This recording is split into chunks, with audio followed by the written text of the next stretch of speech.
कितनी सारी मौत की धमकियां।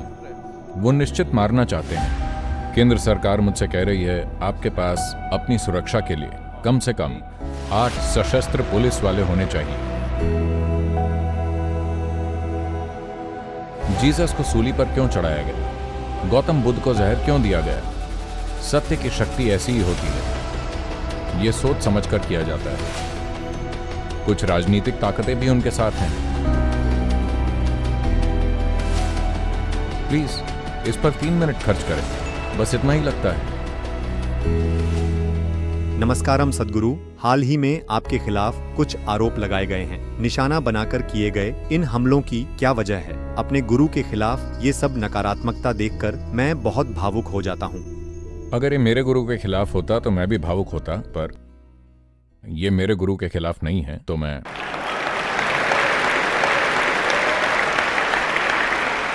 देखिए, दुर्भाग्य से जैसे जैसे संगठन बढ़ता है, अधिक से अधिक लोग इस तरह ध्यान केंद्रित करते हैं। यह बहुत सरल है। जिस पेड़ पर सबसे ज्यादा फल होंगे उस पर सबसे ज्यादा पत्थर फेंके जाएंगे।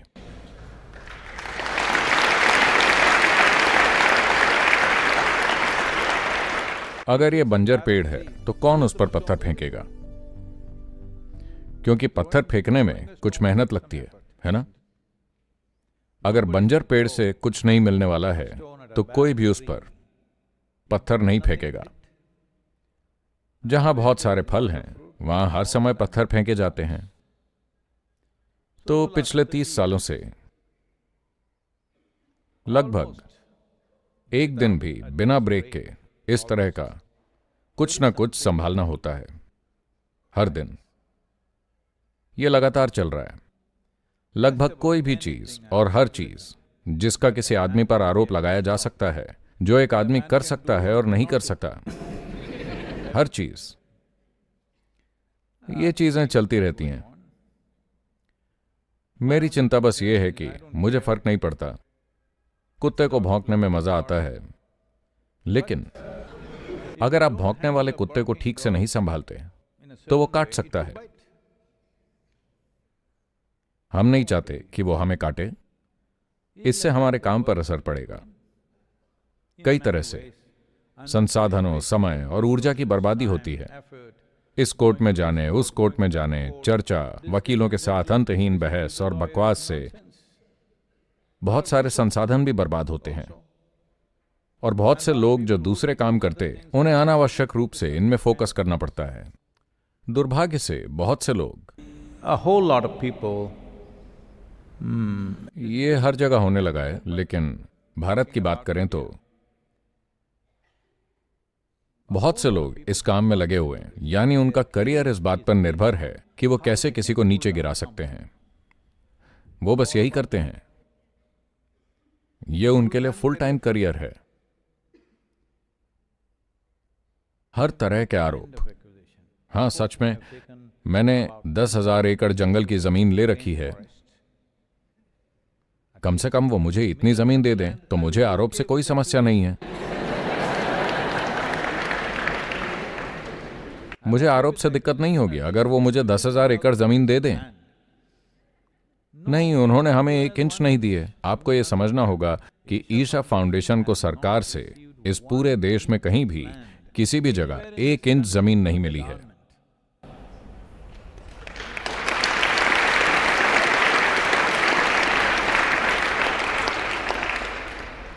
तो जब मैं सीधे चुनौती देता हूं, कृपया आकर देखिए, कोई भी आए, हम आपको सारी सुविधाएं देंगे, हमारे साथ रहिए, हम आपको खाना देंगे, कहीं भी जाइए और देखिए। अगर 1 इंच भी, 1 एकड़ नहीं, अगर 1 इंच जमीन पर भी हमने कब्जा किया हो तो आप मुझे दोबारा नहीं देखेंगे। मैं चला जाऊंगा। आप मुझे ना तो देखेंगे ना ही सुनेंगे। सब खत्म। खैर, वो नहीं आएंगे क्योंकि वो जानते हैं ऐसा कुछ नहीं है। उन्हें यह पता है। देखिए, मैं आपको और भी बेतुकी बातें बताता हूं। एक अभियान चला था कि मैं लोगों की किडनी चुरा रहा हूं। don't laugh. हंसिए मत, यह हंसी का मामला नहीं है। आप यहाँ आए हैं, 7 महीने से यहाँ हैं, जाकर जांच कराइए, शायद आपकी एक ही बची हो। सम्मोहित करके आप लोगों का गुर्दा चुरा लेते हैं। मैं इतने सारे गुर्दों का क्या करता हूं? मैं उन्हें अरब और अमेरिका भेज रहा हूं क्योंकि वहां कमी है। मैं वहां भेज रहा हूं। ये चीजें मैगजीनों में छापी गई हैं। तो एक पत्रकार आकर मुझसे पूछता है, क्या यह सच है कि आप गुर्दे चुराकर अमेरिका भेज रहे हैं? मैंने कहा, मैं तो भेजना चाहूंगा, लेकिन मैं उन्हें बस नाश्ते में खा रहा हूं, मुझे पर्याप्त मिल नहीं रहे। अभी ये सब मजाक जैसा लगता है, लेकिन फिर जो काम चल रहा था, कंस्ट्रक्शन और दूसरे काम, उसके लिए जब हमारे ट्रक मजदूरों को लेने आसपास के गांवों में जाते थे तो कोई आना नहीं चाहता था उस समय पर। क्यों? क्योंकि अगर आप वहां गए तो वो आपका गुर्दा चुरा लेंगे। तो मैं कह रहा हूं कि जो सबसे घटिया आरोप किसी पर लगाए जाते हैं वो बहुत ही सोच समझ कर किए जाते हैं। ये मत सोचिए कि ये सब हवा में उड़ता है और ये मजाक है। गुर्दा चुराना, ज्यादातर लोग जानते भी नहीं कि उनका गुर्दा कहां है। हाँ, ये सच्चाई है। किसी आम आदमी से पूछिए, आपका गुर्दा कहां है? आपको लगता है वो जानते हैं? उन्हें लगता है यहां कहीं होगा। वो जानते हैं कि ये पेट के आसपास है, लेकिन ये नहीं जानते कि कहां है। तो गुर्दा चुराने की बात हो रही है। लोग यहां काम करने नहीं आना चाहते। तो बहुत कोशिश की गई उन्हें समझाने के लिए, उनका विश्वास जीतने के लिए, और धीरे धीरे फिर वो समझने लगे कि ये सब झूठ है। मैं कह रहा हूं, आप जानते हैं कितना प्रयास लगता है? मान लीजिए आपके मन में बैठ गया कि अगर आप साधना पद में आए तो आपका गुर्दा चुरा लिया जाएगा। तो पता है ये कितना मुश्किल होगा? अगर आप ये मान बैठे हैं, हाँ या ना? खैर, आपको अपनी जांच करानी चाहिए। तो ये हमेशा चलता रहता है। ये आज का मामला नहीं है, हमेशा। क्यों? किसी मंसूर को पत्थरों से मारा जाता है। क्यों जीसस को सूली पर चढ़ाया जाता है? क्यों गौतम बुद्ध को जहर दिया जाता है? क्यों? आखिर क्यों किसी सुकरात को जहर दिया गया? सिर्फ इसलिए क्योंकि सत्य की ताकत ही कुछ ऐसी है। जब कोई व्यक्ति सत्य के कुछ पहलुओं की खोज शुरू करता है तो ये बहुत से लोगों को तकलीफ देता है जिन्होंने किसी और चीज में निवेश कर रखा है। ये उनकी रोजी रोटी को नुकसान पहुंचाता है, ये उनके अस्तित्व को नुकसान पहुंचाता है, तो वो इसके खिलाफ हो जाते हैं। अतीत में ज्यादातर समय वो आपको मार डालते थे, अब भी वो मारना चाहेंगे। ऐसा नहीं है कि उन्होंने कोशिश नहीं की, हम बस इसे दबाकर रखते हैं। कितनी सारी मौत की धमकियां हर जगह से, खासकर बांग्लादेश से। Okay?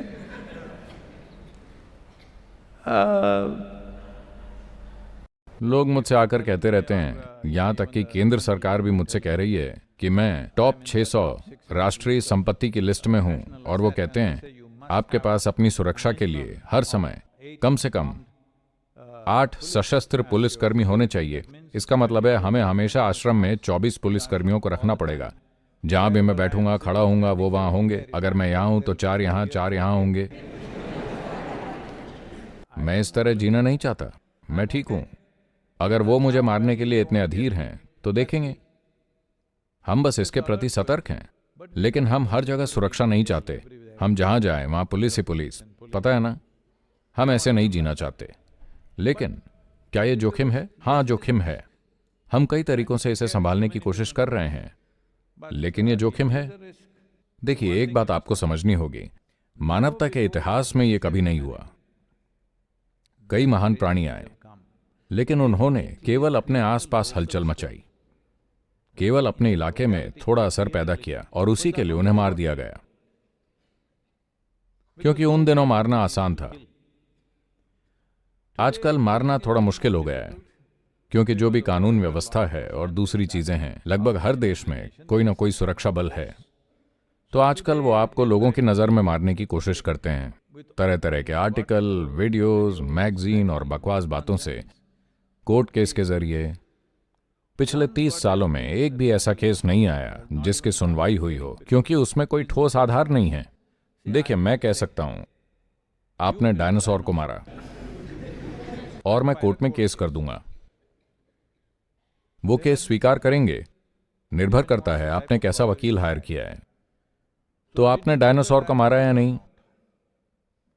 पहले आपको लोगों को यह समझाना पड़ेगा कि डायनासोर क्या है, क्योंकि हो सकता है उस नाम का कोई आदमी हो। मैं कह रहा हूं कानूनी प्रक्रिया ऐसी ही होती है। लगातार सवाल पर सवाल पूछे जाते हैं। वो जानते हैं कि कुछ नहीं होने वाला, लेकिन कुछ महीने या साल तक जो ये चलता रहता है उससे आपकी प्रतिष्ठा को नुकसान होगा। तो जो भी महान व्यक्ति आए हैं उनका प्रभाव उनके समय में बहुत ही स्थानीय था, बहुत ही ज्यादा स्थानीय। उसके लिए उन्हें मार दिया गया। आज जब हर साल हमारे लगभग 6 बिलियन वीडियो व्यूज जा रहे हैं, No. तो निश्चित ही वो हमें मारना चाहते हैं। आप समझे? बस उस स्तर की लोकप्रियता देखकर वो हमें मारना चाहते हैं, क्योंकि वो जान से नहीं मार सकते, या मारने के लिए वो उस हद तक अपनी जान खतरे में नहीं डालना चाहते। तो ये सब आपको टुकड़ों में मारने के अलग अलग तरीके हैं,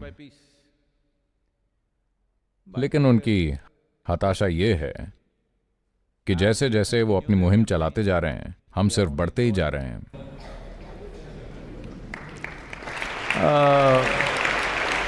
इस वृद्धि को मूल रूप से ऐसी चीज से शक्ति मिलती है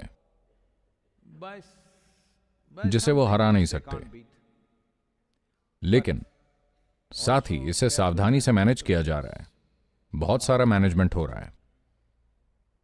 लगता है जैसे हर कोई इस तरह घूम रहा है, ध्यान कर रहा है। नहीं, यहां बहुत से लोग हैं जो कानूनी और सामाजिक पहलुओं पर बहुत गहरी निगरानी रखते हैं, लगातार इसे देखते हैं, और मैं भी इसे लगातार देख रहा हूं। प्लीज ज्यादा से ज्यादा लोगों को खड़ा होना चाहिए। मेरे लिए नहीं, मुझे परवाह नहीं है कि मेरे साथ क्या होगा। महत्वपूर्ण बात यह है कि इस दुनिया के लिए जो समाधान है उसे कोई ऐसा व्यक्ति ना बिगाड़े जिसे मानव खुशहाली की कोई रुचि नहीं है। वो बस रोजी रोटी कमाने की कोशिश कर रहे हैं। रोजी रोटी कमाने का कितना घृणित तरीका है। उन्हें पता है कि अगर वो मेरी तस्वीर अपनी घटिया मैगजीन पर डालेंगे तो मैगजीन बिकेगी। तो हर 3-4 महीने में वो कुछ ना कुछ कहेंगे, नया घोटाला। ये चलता रहेगा इस हद तक कि पिछले कुछ महीनों में, क्योंकि उन्हें लगा कि अब ये आखिरी चोट होगी, पिछले कुछ महीनों में, पिछले 4 महीनों में, चूंकि मैं शारीरिक रूप से थोड़ा अच्छा नहीं था, तो उन्हें लगा कि यही समय है। वो यहां नहीं है, हमें ईशा फाउंडेशन को खत्म कर देना चाहिए। पता है क्या हुआ? कम से कम 18 से 20 ईशा होम स्कूल के बच्चों के माता पिता को कई लोगों से फोन आए, कुछ कहिए, आपके बच्चे के साथ क्या हुआ? क्यों? कुछ नहीं हुआ। हमारे बच्चों के साथ जो हुआ उससे हम बहुत खुश हैं। आप कहना क्या चाहते हैं? नहीं नहीं नहीं, ऐसा हुआ है। आप अपने बच्चों से पूछिए, उनका बलात्कार हुआ है। इस तरह उन युवा महिलाओं से पूछा जा रहा है जो यहां आई हैं और चली गई हैं, जिसका भी ईमेल या जो कुछ भी उन्हें मिला, कम से कम जिन लोगों ने हमें बताया है, हम जानते हैं, वो बहुत से अन्य लोगों के पास भी गए होंगे। लगभग 36 युवा महिलाओं से कहा गया, बस इतना कहो कि तुम्हारा रेप हुआ था। बस इतना कहो कि सदगुरु के साथ तुम्हारा कुछ चक्कर था। बस इतना कह दो। वैसे भी तुम दूसरे देश में हो, तुम्हें अदालत आने की जरूरत नहीं है, तुम्हें कुछ नहीं करना है, बस ये कह दो, बाकी हम संभाल लेंगे। सक्रिय रूप से तो सिर्फ उन्हीं लोगों का हमें पता है जो वापस आकर हमें बताते हैं। हमें नहीं पता उन्होंने और कितने लोगों से इस तरह संपर्क किया है। तो ये एक अलग तरह की दुनिया है जिसमें आप रहते हैं, लेकिन अगर आप चीजों को ठीक से नहीं संभालते तो ये लोग आपको खा जाएंगे। वो पूरी तरह से शक्तिहीन नहीं हैं। दुर्भाग्य से कुछ राजनीतिक ताकतें भी उनके साथ हैं। तो हमें समझना चाहिए कि हमने धरती पर इतनी बड़ी पहचान बनाई है बिना राजनीतिक ताकत के। हमारी कोई राजनीतिक ताकत नहीं है, बिना किसी बड़ी पैसे की ताकत के, केवल वॉलंटियर्स द्वारा दिए गए और हमारे द्वारा कमाए गए पैसों से हम सब कुछ चला रहे हैं। हमारे पास यूं ही 10 अरब डॉलर नहीं रखे हैं कि चुटकी बजाई और काम हो गया। और बिना प्रोफेशनल मदद के ज्यादातर वॉलंटियर्स अपना सर्वश्रेष्ठ कर रहे हैं और उन्होंने अच्छा काम किया है, इसमें कोई शक नहीं। 」 . 」 . 」 . 」 . 」 . 」 . 」 . 」 . 」 . 」 . 」 . 」 . 」 . 」 . 」 . 」 . 」 . 」 . 」 . 」 . 」 . 」 . 」 . 」 . 」 . 」 . 」 . 」 . 」 .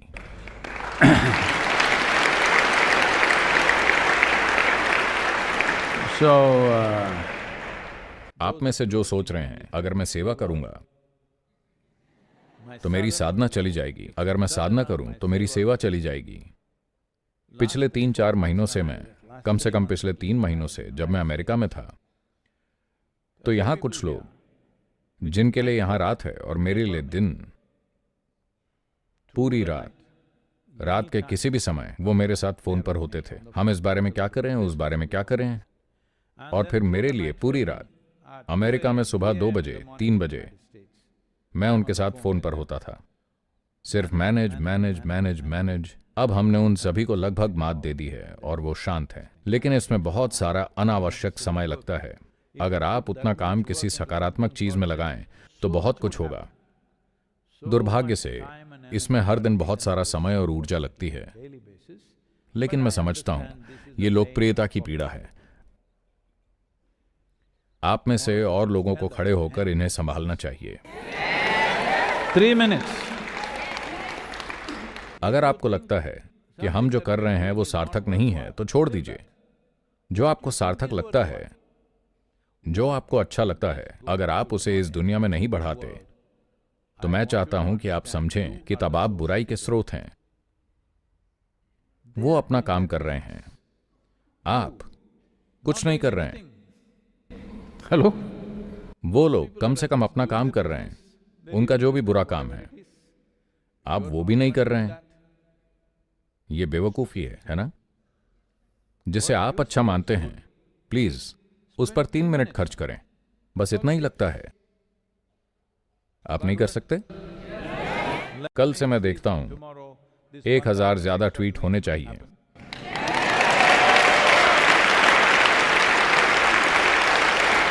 And if you और अगर आपको नहीं पता ट्विटर कैसे लिखते हैं तो उन्होंने इसे एक्स कर दिया है। बहुत आसान, कृपया इसे एक्स करें।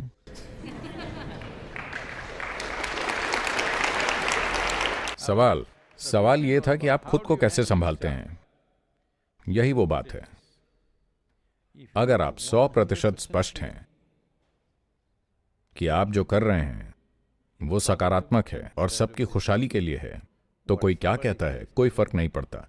अगर आप स्पष्ट नहीं हैं तब निश्चित रूप से आपकी राय, दूसरे लोगों की राय आपको इधर उधर भटकाएगी। यह बहुत महत्वपूर्ण है कि आप ऐसे बने। आपको सबकी बात सुननी चाहिए। अगर कोई गधा बोलता है तो उसकी भी सुननी चाहिए, एक बच्चा बोलता है उसकी भी सुननी चाहिए। जो भी बोलता है आपको सुनना चाहिए, पर इसका मतलब यह नहीं कि आपको उससे प्रभावित होना है। हेलो? मैं बेपरवाह हूं, मैं नहीं सुनूंगा। अरे यह मूर्ख है, मैं इसकी बात नहीं सुनूंगा। नहीं, महाबेवकूफ भी अगर बोलता है तो उसे सुनिए, क्योंकि बेवकूफ के पास भी एक जीनियस पल होगा जो आपको कुछ ऐसा बता सकता है जो आप जीवन भर में नहीं सोच सकते। हां, तो बस सुनना सीखिए। लेकिन इसका मतलब यह नहीं कि आपको सबकी राय से प्रभावित होना है। लोग हमेशा राय देते हैं, वो मायने नहीं रखता।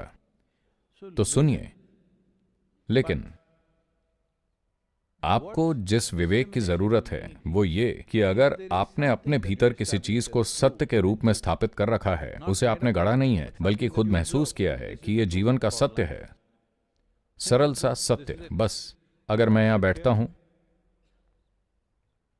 या मेरे साथ कोई बैठता है तो पहली चीज ये कि वो खुश हैं या दुखी। लोग हमेशा दुखी होने के कारण ढूंढ लेंगे।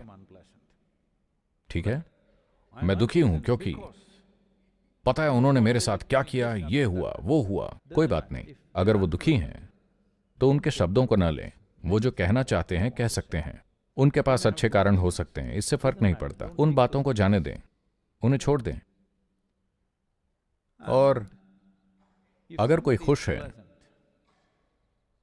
खुश इसलिए नहीं कि वो नशे में है, खुश इसलिए नहीं कि वो किसी के सिर पर बैठा है, नहीं, अपने स्वभाव से खुश। अगर कोई यहां आनंद पूर्वक, शांति पूर्वक बैठा है तो आप सुने, उसका बहुत ज्यादा मूल्य है, क्योंकि यही हुआ है गलत इनपुट। क्योंकि आप जो भी हैं उसका 90% सीखा हुआ व्यवहार है। अगर आप गलत चीजें लेते हैं तो जीवन जहरीला हो जाता है। जब हम कहते हैं जीवन जहरीला हो जाता है, तो जब आप 5, 6, 7 साल के थे, आप कितने उत्साही और खुश थे, पर 30 के होते होते आप ऐसे हो जाते हैं, आप में जहर आ गया। आपको भले ना लगे, slow poison. Hello, slow poison है या नहीं? जैसे मैं देखता हूं, पता है पिछले लगभग 24 महीनों में मेरे स्कूल के लगभग 14 या 15 सहपाठी मर गए। मैं सोच रहा था कि क्या हुआ, क्योंकि दिसंबर 2023 में उन्होंने एक आयोजन किया, हाई स्कूल के 50 साल बाद। ऐसी ही किसी चीज के लिए बुलाया। मैसूर गोल्फ कोर्स में सबको मिलना था, मुझे भी निमंत्रण मिला। मैं उन दिनों नहीं जा सकता था, लेकिन उसकी एक फीस थी, एंट्री फीस, कार्यक्रम में भोजन और ड्रिंक्स आदि की व्यवस्था करने के लिए। तो मैंने कहा फीस दे दो ताकि उन्हें लगे कि मैं उनके साथ हूं, लेकिन वैसे भी मैं नहीं जाने वाला। तो कार्यक्रम समाप्त होने के कुछ हफ्ते बाद मुझे वहां मौजूद किसी व्यक्ति से बात करने का मौका मिला और मैं पूछ रहा था, अरे ये आदमी कैसा है, वो आदमी कैसा है। तब मुझे पता चला उस समय पिछले 24 महीनों में उनमें से 12 मर चुके थे। मैंने कहा हुआ क्या?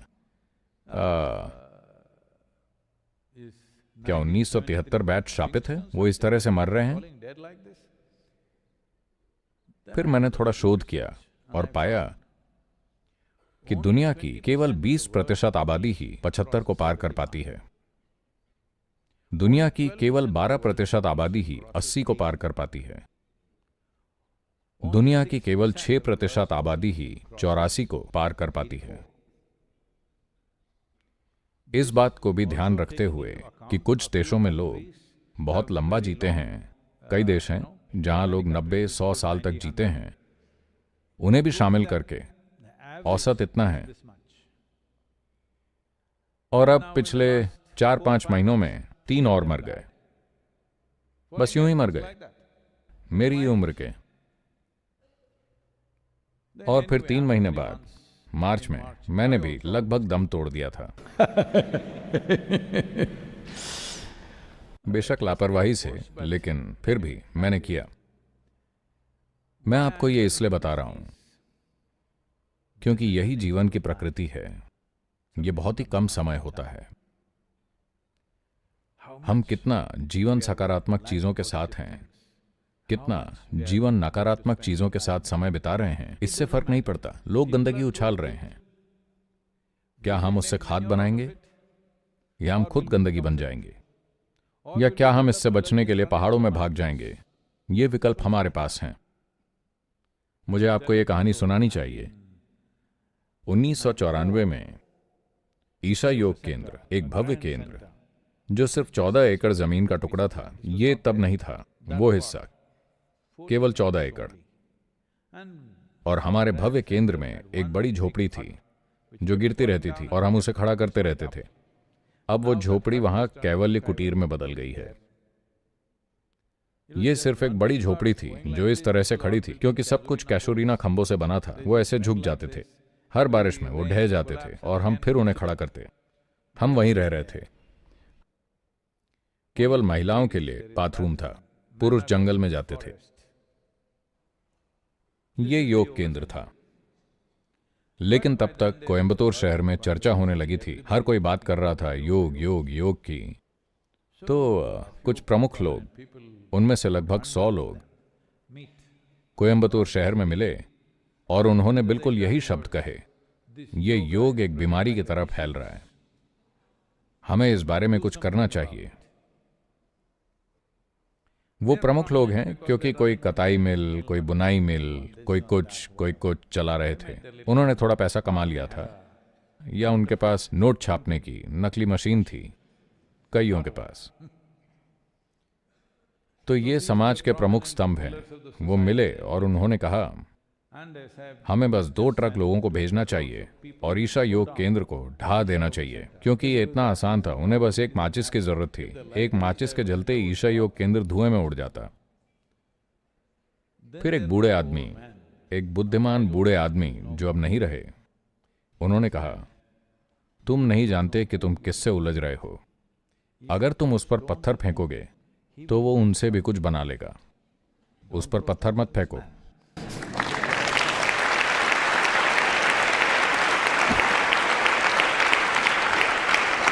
so, हर आरोप, हर विवाद जो वो पैदा करते हैं, हमने उनका उपयोग